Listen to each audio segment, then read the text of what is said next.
We now have a nice way to state Galileo's principle of inertia. An object upon which no external influence acts moves with constant velocity, or equivalently, has zero acceleration. Now we step it up. What happens when an external influence acts? And Newton introduces a brilliant concept here, which is the external influence is quantified by something called a force. What is a force? It's a tricky concept. A force is that which causes acceleration. The idea that Newton introduces is that you can imagine applying the same force to two different objects. And we all have that intuitive idea. I can give an identical push to a tennis ball and to a refrigerator. And we all have the intuitive idea that we'll get more of a motion out of the tennis ball than we will of the refrigerator, because the refrigerator is heavier, or technically the refrigerator has a larger mass. And so Newton quantifies this intuition in the idea that there is such a thing as a force, something that measures the amount of external influence being applied to an object, and the object's acceleration is related to this force by a property of the object itself known as its mass. And the mass is roughly the amount of stuff in the object, all counted, weighted appropriately. It's measured in kilograms, and an object that is massive is an object that is heavier. We'll make that precise in a second. And force, like acceleration, has a direction. You can push something to the left or push it to the right. And so we have this new physical concept of force. We need to understand what units we measure force in, and that follows directly from this equation. A force of 1 unit is a force that causes a mass of 1 kilo to accelerate at 1 meter per second squared.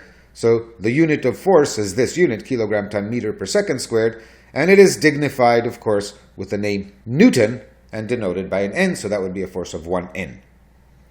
Before we go on to clarify some details here, let's go on to Newton's third law. This was Newton's second law. And Newton's third law explains why there has to be an external agent applying the force.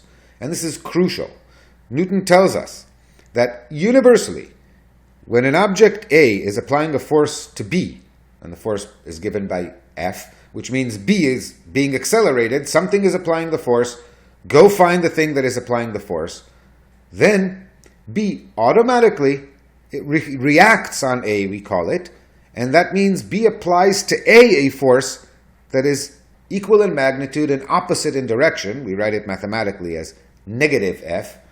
Negative, a vector, means a vector of the same size pointing in the opposite direction. What this means is that when you push on the refrigerator pushes back on you. This is not an action by the refrigerator. This is not some act of will. It's Newton's third law in action. Now, let's do an example of this. It was known already to Galileo that if we let loose some object, we all know this, if I let something go, this ball right here, then an external force will act on it. How do I know? Because the ball has an initial velocity of 0, and clearly it does not maintain the initial velocity of 0. It begins to move downward, so it has a downward pointing acceleration. And in fact, this acceleration was measured by Galileo and people after him, and it has the interesting property that it is uniform for all objects. So any object in the vicinity of Earth accelerates down. The acceleration is called the acceleration of gravity, and in our fancy units, it's about 9.8 meters per second squared. This is my son's 10-kilo shot put ball.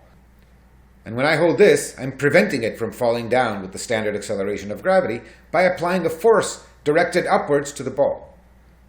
Newton's third law then tells us that if I'm applying a force to the ball, directed upwards, then the ball is clearly applying a force to my hand, directed down, and believe me, I can feel it. Of course, gravity is going to play an important role in what goes on. It's also a force that acts all around us, so let's quantify what we said. The weight of an object is defined to be the force gravity applies to it. We know that objects on Earth fall with an acceleration that I told you, 9.8 meters per second squared. So the force of gravity on any object is directed always down. It's given by the mass of the object times this constant, which is why we confuse mass with weight, but separate the two. M is a property of the object. G is a property of Earth. We often say that I weigh 59 kilos. A more correct statement is that my mass is 59 kilos. My weight on Earth, the force with which Earth gravity pulls me down, is the product, m times g, of my mass times the acceleration of gravity on Earth.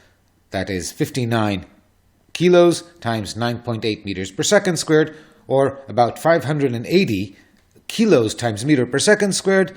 That is the unit we call the Newton. My weight on Earth is about 580 newtons.